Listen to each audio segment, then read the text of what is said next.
Hello, and welcome to this presentation related to the analysis of cantilever and propped cantilever beams. This diagram here illustrates a typical propped cantilever beam. Essentially, we're going to calculate the reactions of these various beams by introducing a method known as superposition. So essentially, we will calculate the vertical reaction at the wall of a cantilever beam, the fixing moment at the wall of the cantilever beam, and for a propped cantilever beam we'll also calculate reaction labelled as R2 here. It is assumed you've seen a previous presentation related to analysis of cantilever beams and drawing shear force and bending moment diagrams before reviewing this presentation, as we will require that underpinning knowledge for the problems we're going to review here. Essentially what we have here is a cantilever beam that is statically determinate, so we can find the reactions at the wall simply by using the principle of statics and our equations of equilibrium. But the prop cantilever beam is a statically indeterminate problem, and it's much more difficult to calculate the reactions. So we'll be using standard beam cases where, for example, we might have a single point load applied to a beam, then we might have a separate case involving a uniformly distributed load along a beam, and then using the principle of superposition we'll summate the various cases to find the resultant reactions on the beam. We'll illustrate this process with the following examples. So note that the concept of superposition, which is essentially combining standard beam cases, will be employed to determine the reactions of cantilever and prop cantilever beams. And then from there we can construct the shear force and bending moment diagrams as required. And again, it's assuming you've seen the previous presentation related to cantilever beams and the drawing of associated shear force and bending moment diagrams. We'll start the presentation by considering cantilever beams. As we said, we've analysed them before, and also it's quite easy to find the reactions using our static equilibrium conditions. So cantilever beams are termed built-in, that's also termed fully fixed or encastre, at one end of the beam, shown on the left hand end in our diagram here. This is the built-in end.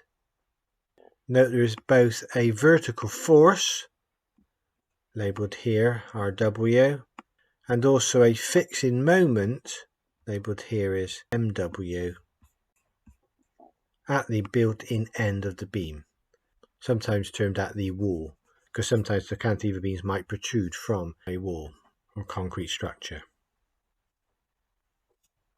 Here's an overview of the presentation. We commence with example 1A, which relates to a cantilever beam with a single point load at the free end of the beam, shown here. Let's analyse from first principles, that is applying our equilibrium equations.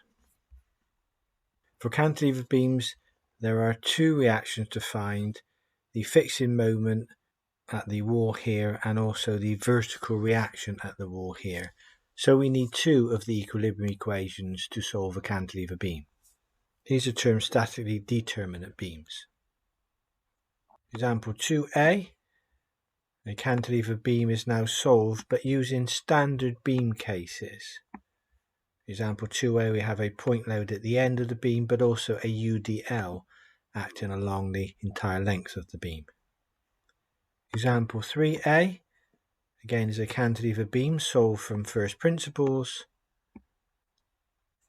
and then the same example solved using standard beam cases. This is example 3 shown here, this time with a partial UDL applied along lengths of the beam as well as a point load applied. Example 1B now relates to a propped cantilever beam and is solved using standard beam cases. So in example 1B we have 2 point loads applied to the beam as well as a UDL along the entire length of the beam. But now we have 3 reactions to calculate, because we also now have the prop reaction to calculate. Such beams are actually termed statically indeterminate and are much more difficult to analyse from first principles. Thus, using standard beam cases simplifies our solution. It should be noted that within all the examples, once the reactions are found, we will then draw the shear force and bending moment diagrams for the beam. Then we have some tutorial questions. One relates to the prop cantilever beam, and 2 more relate to cantilever beams. Finally, for reference, we consider built-in both end beams and standard beam cases associated with these configurations. In encapsulate both end beams, the vertical reaction and the moment at the left-hand end of the beam, and at the right-hand end the vertical reaction and now also the moment at the right-hand end of the beam. So there are 4 unknowns in a built-in both ends beam. Here are the approximate start times related to the various sections contained within the presentation to hopefully aid your ease of access through the presentation. But please note, these are only approximate start times. Let's consider example 1A from our workbook. So we've got a cantilever beam on the right hand side that's subjected to the applied concentrated load shown. Essentially the load is the weight of the person shown here at point C and the value of 550 newtons. And we're asked to calculate the reactions at the wall location, that's point A shown here, where there will be a reaction, I've labelled it RA, and a fixing moment MA. So we'll assume RA is here, and the fixing moment is here. Just using the suffix A here because that's the built-in end or the fully fixed location shown in the diagram. We're then asked to draw the shear force and the bending moment diagrams. So this is the simplest cantilever beam we can analyse, basically a point load applied at the free end of the beam. Scenario here is a diving board. So here's example 1A solution. Again, this is assuming that you've seen a previous presentation for analysing cantilever beams and the process involved with calculating the reactions. So the cantilever scenario is shown on the top left hand corner of the slide, and the idealised cantilever beam is shown on the top right here. So our applied load at the end of the beam, the 550 newtons, is now shown here on our idealised beam at the free end of the cantilever beam. And here are reactions at the wall or the fully fixed location, RA and MA. Note here it's quite clear to see the directions of the reactions.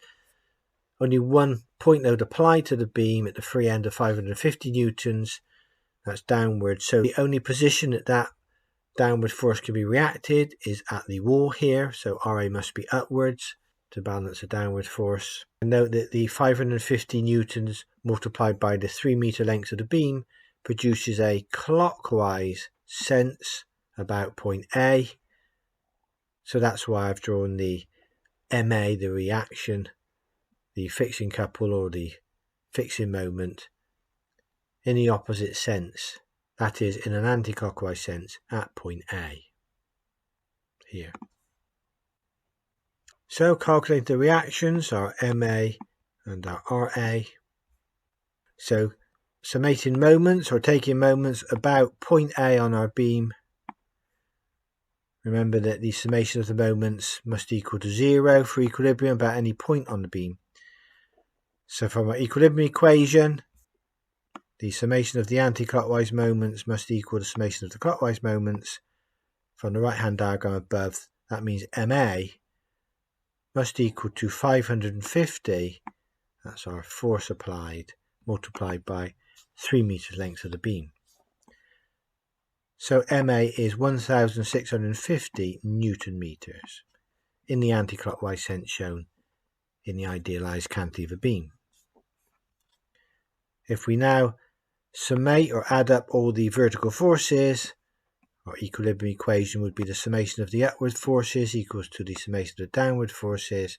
So again, from our diagram, quite easy to see that the RA going up is balancing the 550 newtons acting down. So a very simple analysis, but it shows the basic technique we're using to calculate the reactions. Example 1a, solution continued. We're now going to draw the shear force diagram for the beam. Shear force diagram shown here, newtons. Remember from our previous presentation, a shear force diagram, we simply add up the forces to the left of a particular point, moving from left to right across the beam. So in this particular case, at the left-hand end of the beam, point A, we have a reaction upwards here, 550 newtons. So here's our 550 upwards force shown. As we move from A towards B and then on to C, there are no other forces applied to the beam. So that's why I have a constant line at the 550 mark here. And it's not until we get to point C where we have 550 newtons acting down to close the shear force diagram. So a very simple shear force diagram for this particular cantilever beam. Example 1a, solution continued. Let's now calculate the bending moments across the beam. So bending moments are calculated by summating or taking moments to the left of the various points along the beam A, B and C in this case. So at the left hand end of the beam we have by definition a moment, a fixing moment at the wall, and it was calculated as 1650 Newton meters. Now notice it was calculated as a positive value because that was the sense chosen on the beam to produce equilibrium of the beam. But again, from our previous work, positive bending moments, shown here, relate to a beam that's in a sagging condition. The moment MA is actually trying to hog the beam. It's trying to put the beam into this sense here, which is a hogging position. That's a negative bending moment. So that's why we're showing a negative 1650 Newton meters here, because the effect of MA on the beam is to hog the beam, and that's a negative bending moment. To work out the bending moment at point B on the beam, and looking to the left of B, what do we see? We still see the negative bending moment at the wall, point A here. But now we see the 550 Newton force. That's this force here, labelled RA here, multiplied by 1.5 meters here. And that's a positive bending moment, because that's trying to sag the beam. So evaluating the bending moment at B is negative 825 Newton meters. And finally, to calculate the bending moment at point C, taking moments to the left, we would have again our fixing moment at the wall. It's a pure couple, don't forget, a pure moment of negative 1650. And now we add to that 550 force out the wall multiplied by this time 3 meters. And that would obviously give us a value of 0 because bending moments to the right of C are 0. We can see that by inspection. Now plotting our bending moment diagram here in Newton meters, bending moment at A here from our calculations, bending moment at B here, what's the bending moment at C? And then we just simply join at the points on the bending moment diagram.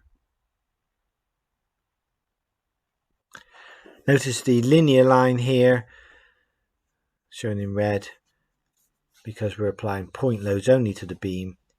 Again, from our previous presentation, on a bending moment diagram, if we have uniformly distributed loading, we have parabolic lines on our bending moment diagram. We'll see that characteristic later in the presentation.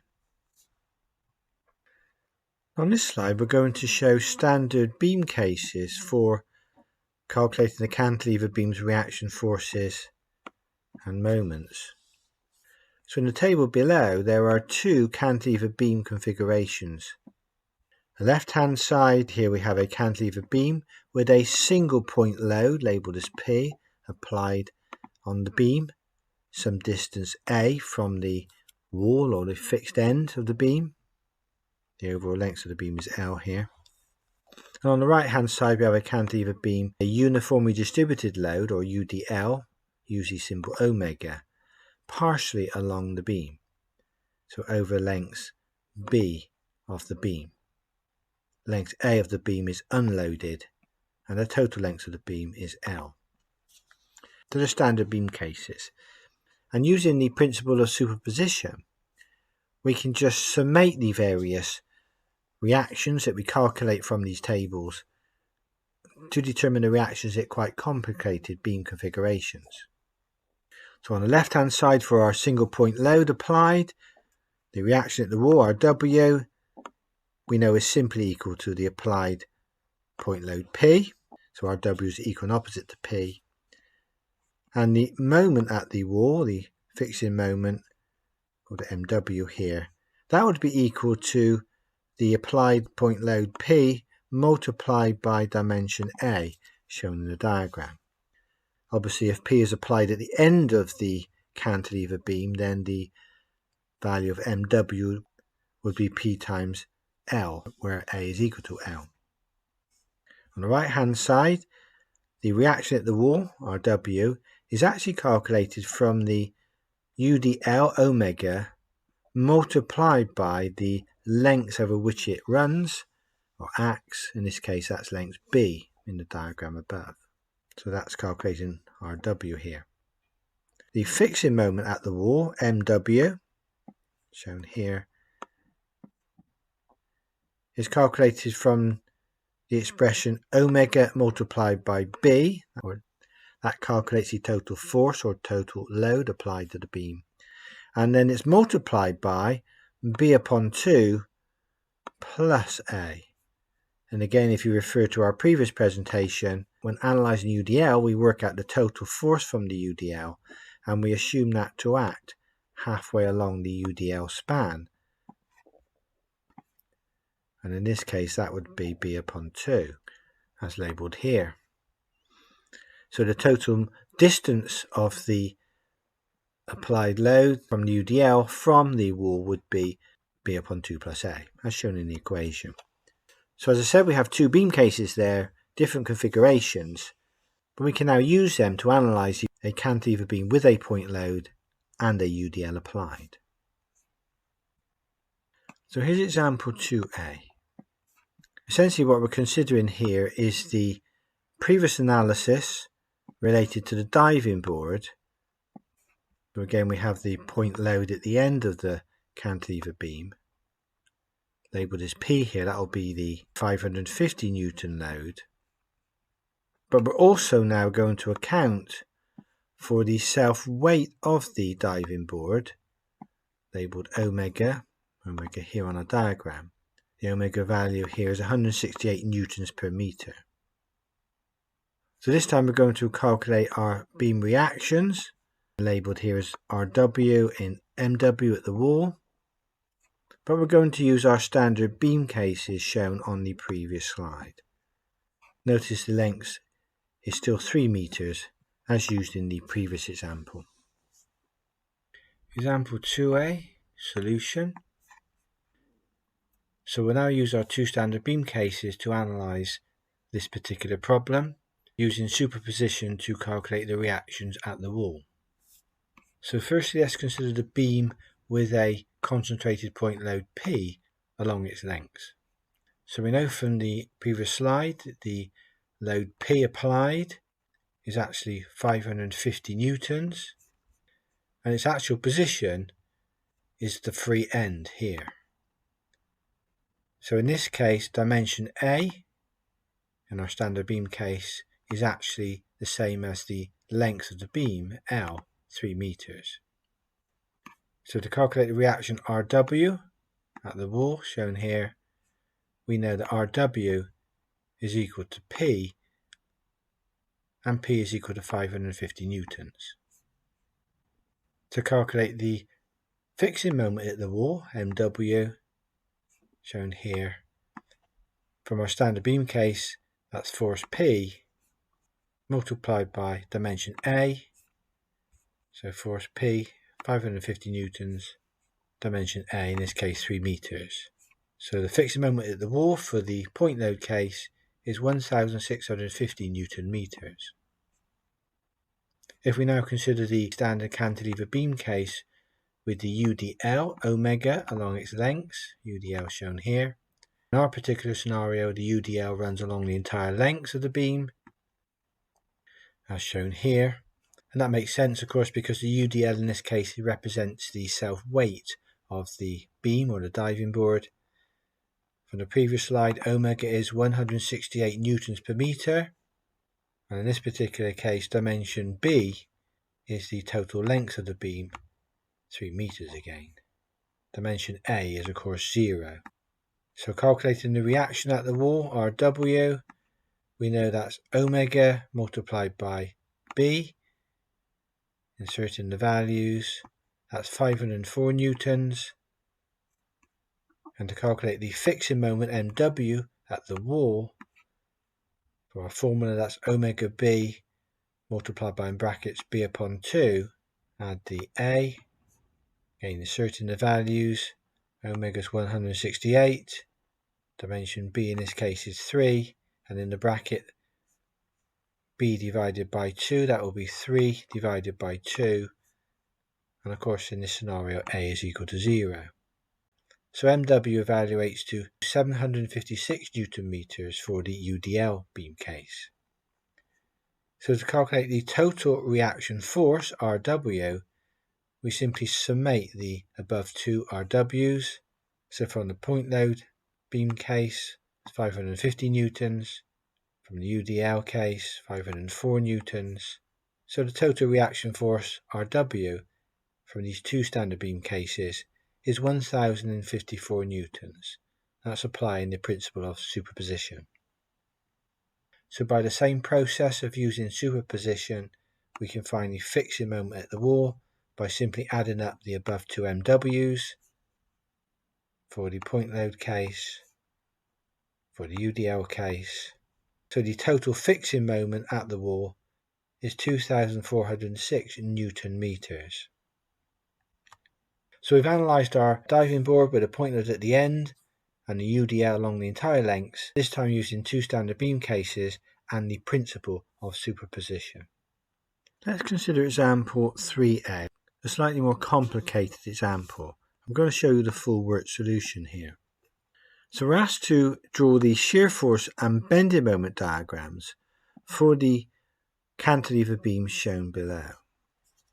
So here we have a 10 kilonewton point load applied at a location shown on the beam labelled B here, and also a uniformly distributed load of 5 kilonewtons per meter, and that runs from point A on the beam to point C on the beam. To calculate the shear force and bending moment diagrams, the first thing we need to do is to determine the reactions labelled RD here and MD at the wall, which is actually labelled as point D, and the various dimensions stated in the example for our reference. I'm firstly going to show you how to calculate the reactions from first principles, and then we can draw the shear force and bending diagrams, and then I'll show how to calculate the reactions using the standard beam cases. So example 3a, firstly to calculate the beam reactions, labelled them RD and MD here. So summating moments about point D on our beam, point D is shown here, to find MD. We use our equilibrium equation here, that the summation of the clockwise moments equals summation of the anti-clockwise moments. So clockwise moments on the beam would be MD, anti-clockwise moments on the beam would be the UDL of 5 kilonewtons per meter multiplied by 1 meter, because the UDL acts over 1 meter, and the distance of that total force, which is actually 5 kilonewtons, is 1.1 meters from D. So here's the 5 kilonewtons from the UDL loading multiplied by the distance of 1.1 meters from the point D here. We then have to add to this the effect of the 10 kilonewton force multiplied by a distance of 1 meter from D. So we add 10 times 1. So evaluating the fixing moment MD is 15.5 kilonewton meters. We're working in kilonewtons here. To calculate the reaction force RD at the wall, we simply summate the upwards forces and equate that to the downwards forces. So RD is up, and down we have 5 multiplied by 1, that's the effect of the UDL, 5 kilonewtons per meter multiplied by 1 meter, and then we add to that the 10 kilonewton point load. So RD is 15 kilonewtons. Example 3a, solution. Let's calculate the shear force along the beam, working from the left-hand end here. Remember that the shear force in a beam is simply a summation of all the forces to the left or the right of a particular point. I will summate forces to the left of the various points as I move across the beam for consistency. So let's consider shear force at A. That's the end of the beam here. Obviously, if I look to the left of A, I see no forces at all here. And of course, the UDL is just commencing at point A, so that provides no shear force at point A. So by inspection, the shear force at A is 0. Let's next consider the shear force at point B here, 0.6 meters in from the free end at A. Now, because we have a UDL running along the beam from A to C, passing through point B here, and at point B we have a 10 kilonewton point load. To calculate the shear force at B, we actually consider two positions. A position just fractionally to the left of point B, shown here, and a point just fractionally to the right of point B, shown here. So to calculate the shear force just fractionally to the left of B, looking to the left, we see the UDL spanning 0.6 meters.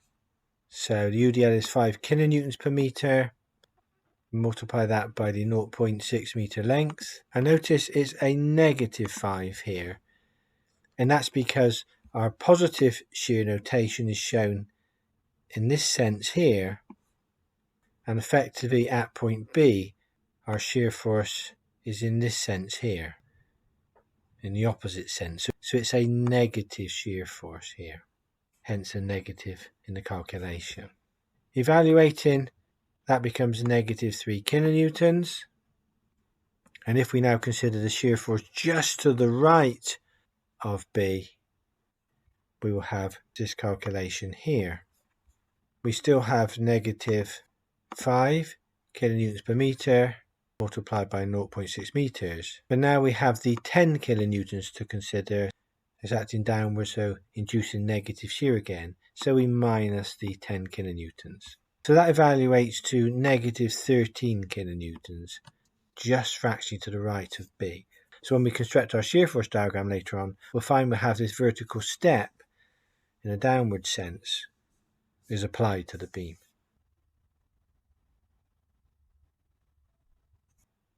Let's consider now the shear force at C, this position here. And looking to the left, we now see the UDL running over a distance of 1 meter. So my calculation, that's negative 5 kilonewtons per meter, now multiplied by the 1 meter. Looking to the left of point C, I will still see the 10 kilonewtons acting down. So that evaluates to negative 15 kilonewtons. And finally, let's consider point D on our diagram. That's at the wall here. And again, as I've got a point load applied at point D, the reaction and the wall here, I will again consider 2 points at D, just fractionally to the left of D, and then just fractionally to the right of D. So the shear force just fractionally to the left of D, I still see the negative 5 kilonewtons per meter, and it still runs over the 1 meter because it stops at C. doesn't continue on to D. And looking to the left of point D, I still see the 10 kilonewton force acting down, so minus 10 kilonewtons. So the shear force just fractionally to the left of D is negative 15 kilonewtons, as it is at C. And finally, if I consider the shear force fractionally to the right of D, shown here, actually in the wall here, I still see the UDL of negative 5 multiplied by 1. I still see the negative 10 kilonewtons, but now I also have the reaction RD, 15 kilonewtons acting up. So that induces a positive shear to the beam. And evaluating, I find that the shear force is 0. In other words, the shear force diagram closes as it should do. So I've labelled there the calculation of the shear force diagram for your reference, and later on we will draw the shear force diagram. But let's next consider calculation of the bending moments. Example 3a, solution continued. Let's now consider the evaluation of the bending moments across the cantilever beam here. We're going to summate moments to the left-hand side of various points on the beam. So let's consider position A on the beam. Then the bending moment to the left of A, we can clearly see there is nothing to the left of A, no moments and no force times distances to consider. So by inspection, the bending moment at A is 0. Example 3a, solution continued. Let's now evaluate the bending moment at a position 0.3 meters from the left-hand end. So this position here, 0.3 from the left-hand end. So looking to the left of this position, we see the uniformly distributed load, which is 5 kilonewtons per meter, and that acts over 0.3 meters. So 5 multiplied by 0.3 is the total force acting down on the beam, looking to the left of this position here. And we assume that load to act halfway along the UDL, in this case that's 0.15 meters. So the bending moment to the left is now calculated as 5 kilonewtons per meter multiplied by 0.3 meters. That produces a total force or a total load, and we multiply that by the distance of 0.15 to generate the bending moment at our position here, 0.3 meters in from the left-hand end. Note we make that a negative bending moment here, and that's because the beam is being pushed into this shape. That's what's termed a hogging shape, and it's opposite to the positive sagging bending moment notation we conventionally used. So that's where the negative is derived from. So evaluating the bending moment at 0.3 meters from the left-hand end is negative 0.225 kilonewton meters. Example 3a, solution continued. Let's now consider the bending moment to the left of point B on our beam, to the left of this position here. So over this 0.6 meter distance here, we again see the UDL running over the 0.6 meters. So that's 5 kilonewtons per meter multiplied by 0.6 meters. That calculates the total load or total force from the UDL. And we assume that total force to act halfway along the UDL run. So half of 0.6 is 0.3 meters. Our calculation here for moment to left of B, we have 5 kilonewtons per meter multiplied by the 0.6 meters. So that's the total force again in the bracket. And then we multiply the force by the distance of 0.3 meters to calculate the total bending moment. Again, of course, it's a negative bending moment. So that evaluates to negative 0.9 kilonewton meters. Example 3a, solution continued. Let's now calculate the bending moment at a position 0.8 meters from the left-hand end. So to the left of this point here, this is 0.8 meters in from the left-hand end A. So again, looking to the left of this position here, we see the UDL running all the way along the 0.8 meter length. So total force generated is 5 kilonewtons per meter multiplied by 0.8 meters. And we'll assume that load to act halfway along the 0.8 meter span here. 0.8 meters is a 0.6 meters plus a 0.2 meters here.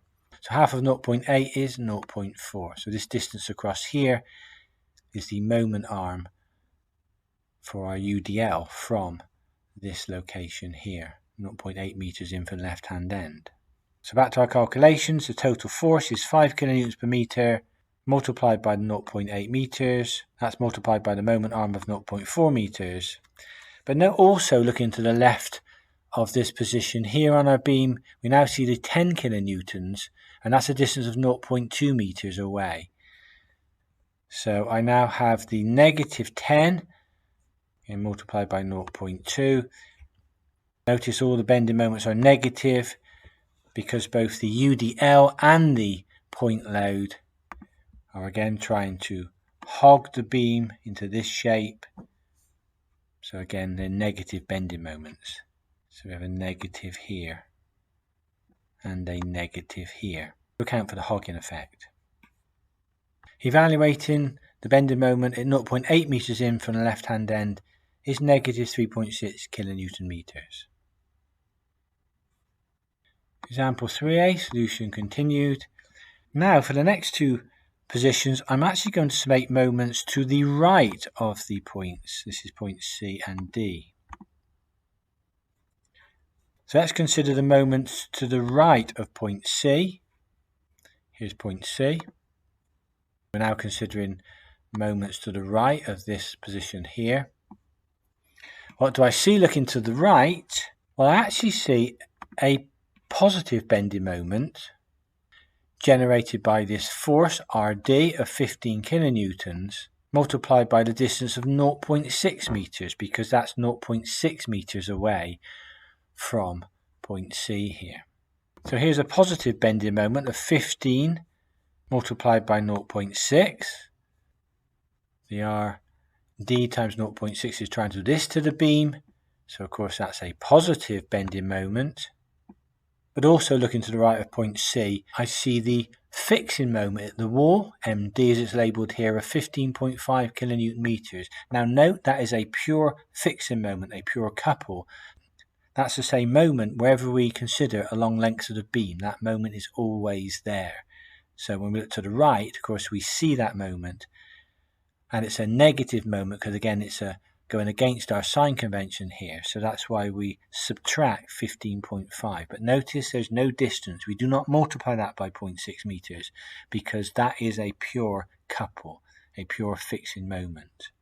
We have to multiply the RD by 0.6 because the RD is a force, and to generate a moment about C, we need to consider the force multiplied by the distance.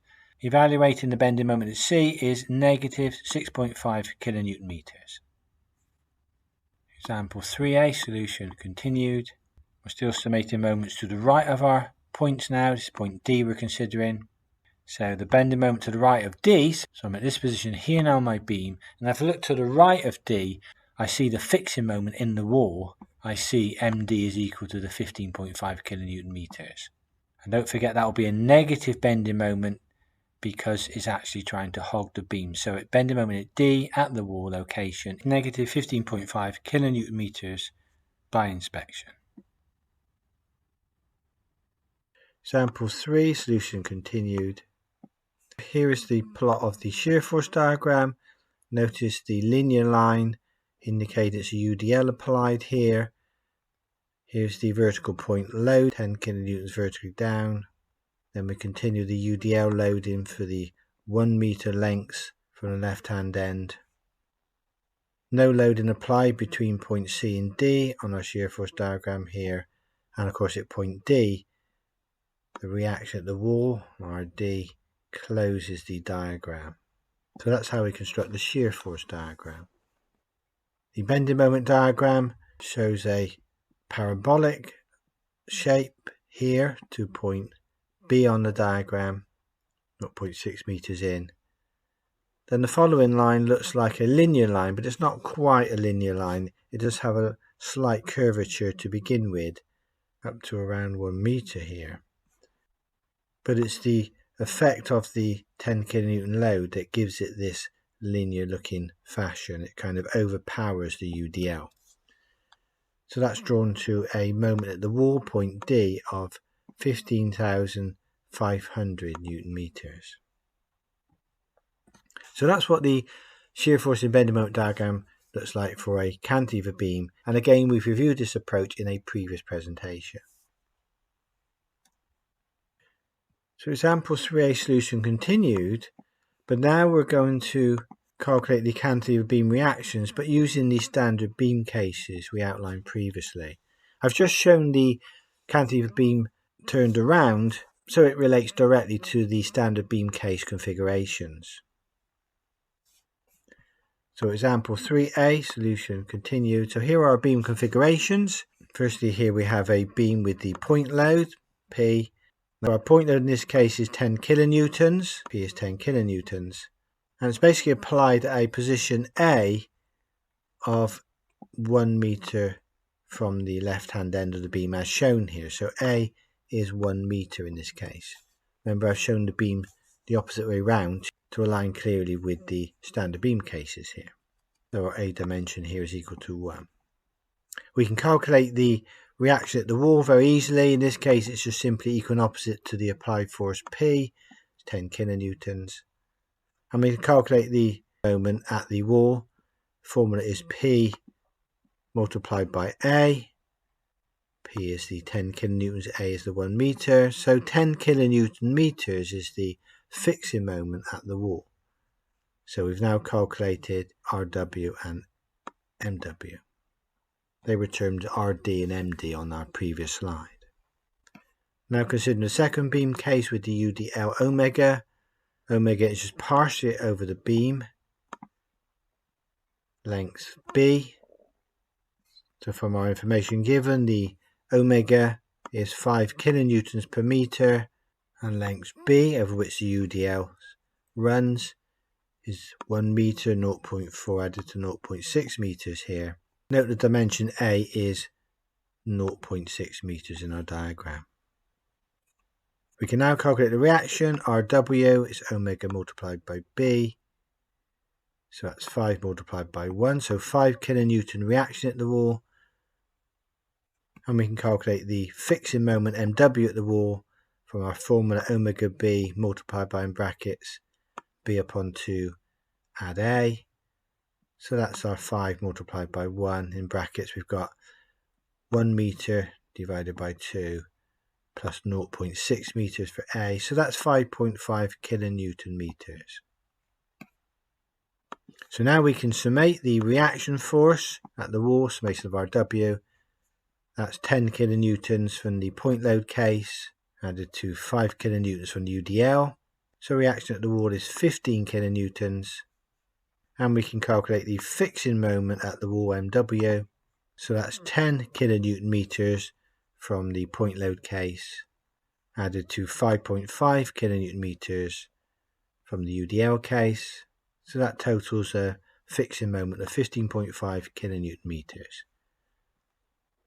And of course we can check those with the previous calculations from first principles. So you can see it's quicker to use the standard beam cases where they are available and where they will help simulate the problem being considered. So we can compare the standard beam cases with the calculations from first principles here. Let's consider example 1b, which relates to a propped cantilever beam.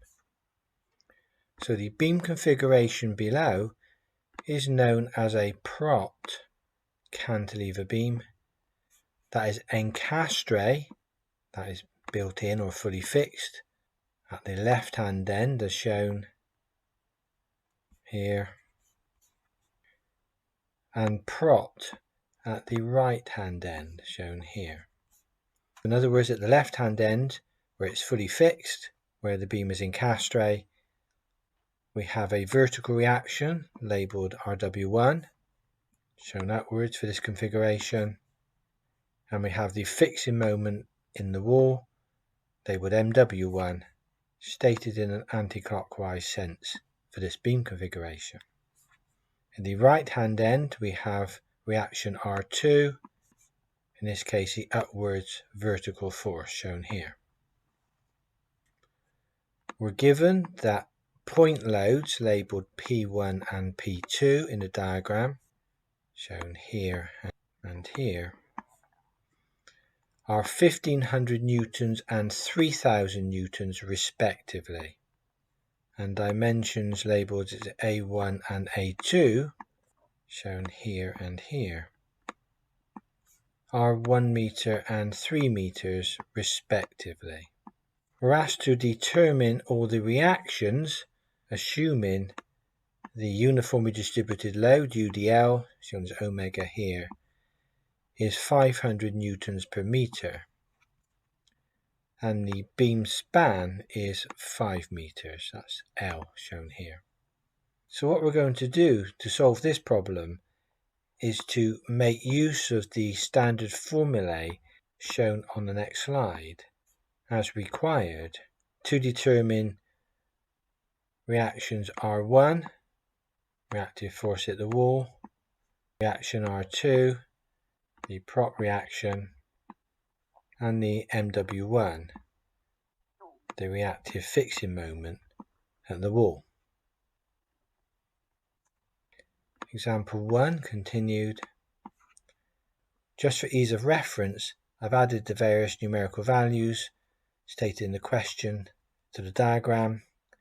So here's force P1, 1500 newtons, force P2, 3000 newtons. The UDL omega is 500 newtons per meter. I've also added the dimensions for A1, for A2, and also the lengths of the beam L. So what we're going to do is use standard beam cases to calculate the reaction at the wall, RW1 here, the fixing moment at the wall, MW1, and also the reaction at the prop, at the right hand end labelled R2 here. So here will be the three load cases used. Case 1 relates to the 1500 Newton point load, case 2 to the 3000 Newton point load, and case 3 to the UDL of 500 newtons per meter. We will then use superposition to combine the three cases. Example 1b continued. So here's a listing of standard cases for calculating prop cantilever beam reactions. So we have two beam configurations here. Firstly, a prop cantilever beam with a point load P applied along the lengths of the beam. P is shown here, distance A from the left hand built-in end. And in the table below we have the formulae related to the reaction at the wall, the reaction at the prop, given in two different formats here, and also the fixing moment at the wall. These equations are given without proof, but you'll find them in most standard reference sources related to beam analysis. On the right hand side, second beam configuration here is where we have a UDL, uniformly distributed load omega, over the entire span, notice here. So here's the omega value, that's over the entire length of the beam L. And again, we're given formulae to calculate the reaction at the wall, the reaction at the prop, and the moment at the wall. Just note for reference here that the formulae use capital W as opposed to lowercase omega for the UDL, and that's because capital W is defined as omega multiplied by L. So in the formulae stated to work out the reactions, note that capital W is used throughout. And that's something to be aware of if you look at standard reference sources. They can have formulae stated in terms of omega, or they can have formulae stated in terms of capital W, which is the total load generated from the omega, the UDL. So what we're going to do now is apply these standard beam cases to our problem, shown here, to calculate the reactions of the beam. You'll see we're going to split the calculation into three stages. We will consider initially the 1500 Newton point load as one case and work out the reactions for the beam. We will then consider the 3000 Newton load as a second case and work out the reactions of the beam. And for the third case, we will consider the UDL along the entire length of the beam, and again work out the reactions. And then applying the principle of superposition, we'll simply add up the respective reactions for the three cases, and that will then evaluate the reactions for the entire beam case shown here. So example 1b, solution continued. So here are the three cases that are used to determine the reactions of the beam given in example 1b. So case 1 shown here, this is where our applied load P, single point load on the beam, relates to the 1500 Newton load that acts a distance A of 1 meter in from the left hand end as shown. So in this case the length of the beam L is 5 meters and dimension B, shown here, is calculated from the length of the beam 5 meters minus dimension A, which is 1 meter. So dimension B is 4 meters. All we do now is put these values into the formulae from our standard beam case. So to work out RW1, we're simply using the formula shown on the previous slide and literally inserting the above values into the formula. As I said, this calculation is for the 1500 Newton point load located 1 meter from the left hand end of the beam.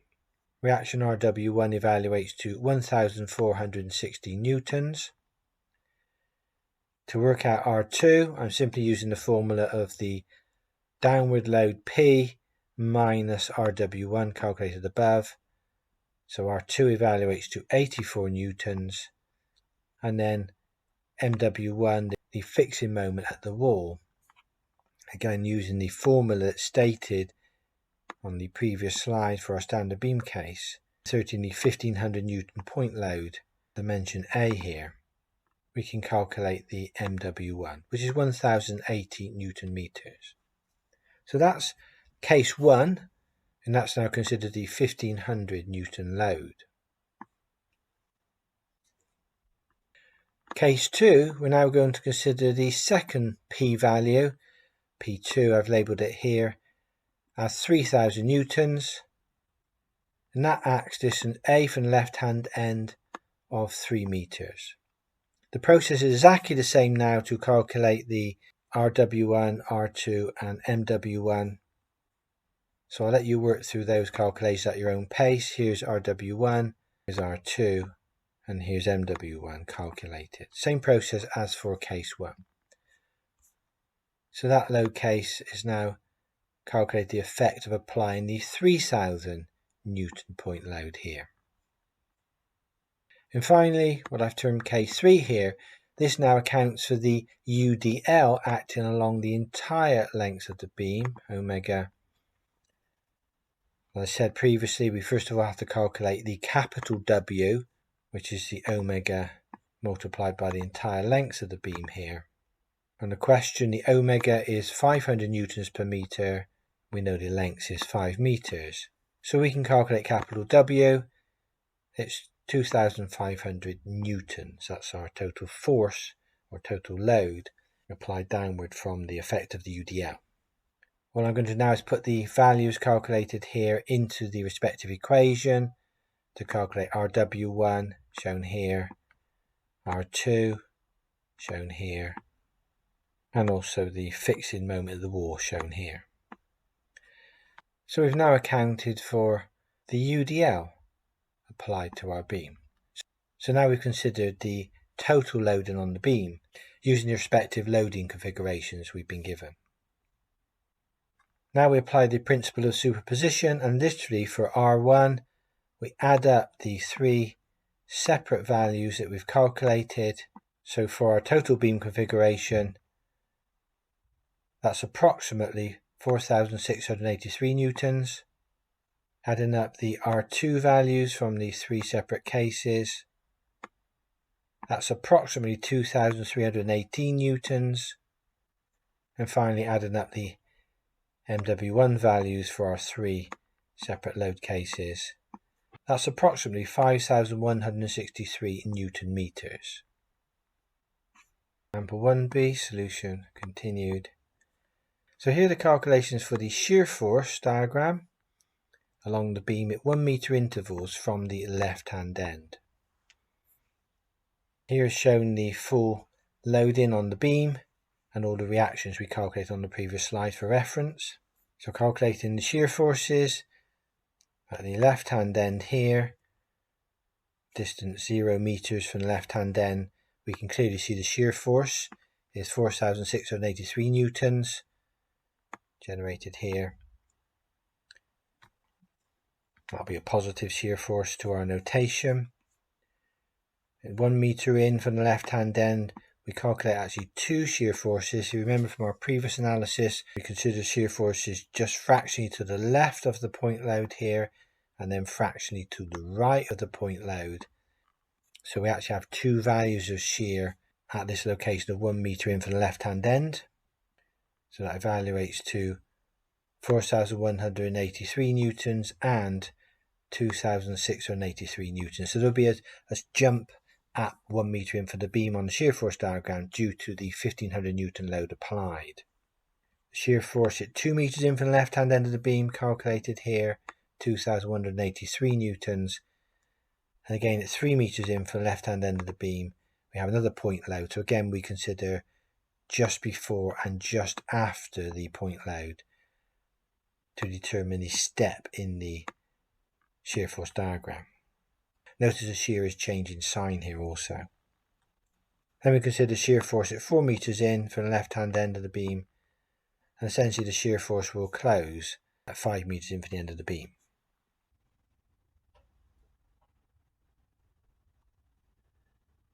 Example 1, solution continued. Here we're calculating the bending moments along the beam, again using 1 meter intervals from the left hand end. So at the left hand end, when m is equal to 0, the moment we have is the fixed moment in the wall. Notice it's negative 5,163 Newton meters because that moment is trying to hog the beam and going opposite to our positive sign convention of sagging. So it's a negative bending moment. Then we consider the bending moment 1 meter in from the left hand end. We've still got the negative fixing moment in the wall, but now considering this point here, looking to the left, we will also see the reaction at the wall, the 4,683 multiplied by 1 meter away. Positive because the moment effect from the reaction at the wall is trying to sag the beam, but we have to take away from that the UDL multiplied by 1 meter multiplied by its moment arm of 0.5 meters, because the UDL to the left of this point here is trying to again hog the beam, so it's a negative bending moment. That evaluates to negative 729.5 Newton meters at the 1 meter from the left hand end. I'll let you work through the rest of the calculations there. They're all based on the same approach, and we've considered such calculations in previous presentations related to bending moment diagrams. Example 1b, solution continued. So here's my loading diagram. These are hand-drawn sketches, so apologies are not quite as professional as they should be, but hopefully they illustrate the beam configuration. Here's the applied loading to the beam. So we used the reactions to the applied loading. Example 1b, solution continued here. So here's the shear force diagram, again sketched by hand here in newtons. Here's our shear force calculations here. And here's the diagram. Notice the vertical lines here and these jumps in the shear force diagram relate to the point loads applied. There's the 1500 Newton applied load. This is the 3000 Newton applied load. And the diagonal lines here relate to the effects of the UDL for the entire length of the beam. Example 1b, solution continued. Here's now the bending moment diagram, again drawn by hand here. These were the bending moments that were calculated. This is the effective shape of the diagram for those particular bending moments. I've just rounded some of the numbers to the nearest whole number. So here's example 1b, the full solution. I usually like to draw the loading diagram first, then underneath that draw the shear force diagram, and then underneath that draw the bending moment diagram. I'll leave you with some tutorial questions. Question 1 shown here relates to a prop cantilever beam. I'll let you review this question at your own pace. The answers are shown in the bracket here. Essentially this is the same question as example 1b, just different numerical values, but we'll give you an opportunity to follow the process through we outlined in example 1b at your own pace. Here's question 2. This relates to a cantilever beam. Again, the answers are shown in the bracket here. Obviously there's only 2 reactions to find this time at the wall here, just the vertical reaction and the fixing moment. Here's question 3, again another cantilever beam.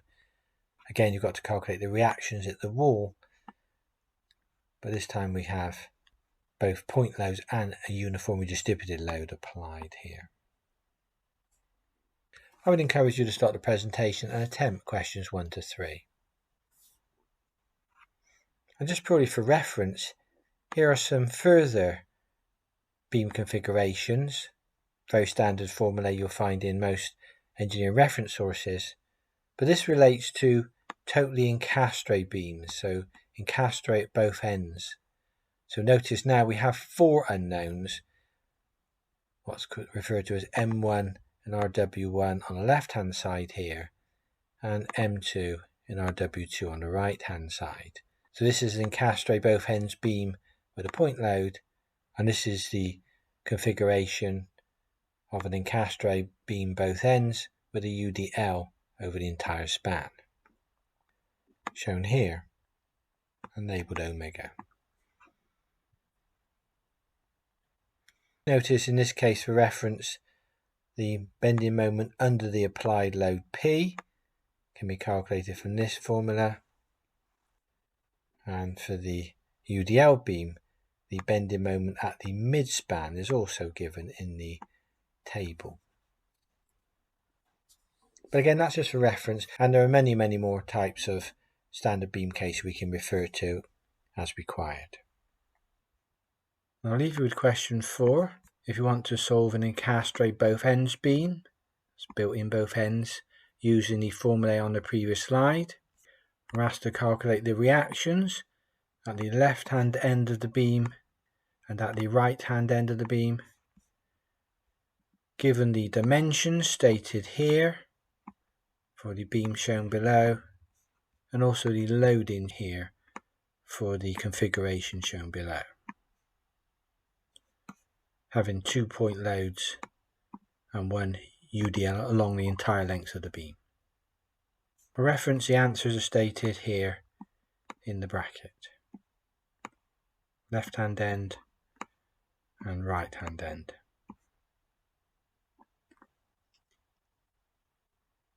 I hope this presentation has been of interest to you, and as always, thank you for viewing.